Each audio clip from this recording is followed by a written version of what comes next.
কমিটিখন গঠন হোৱাৰ পাছত বিভিন্ন ধৰণৰ বিভিন্ন কথা বতৰা আহিব,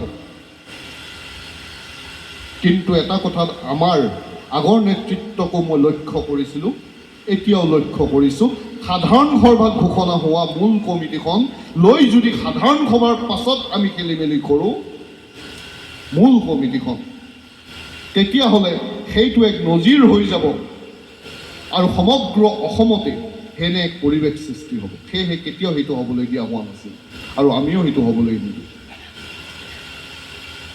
সেইটো আকৌ বেলেগ কথা যে মই যদি গুৱাহাটীত বহি বা ক'ৰবাত বহি নিজাববীয়াকৈ এখন কমিটি বনাই দিবলৈ পাৰোঁ, তেতিয়াহ'লে সাধাৰণ সভা অনুষ্ঠিত কৰাৰ দৰকাৰে কি?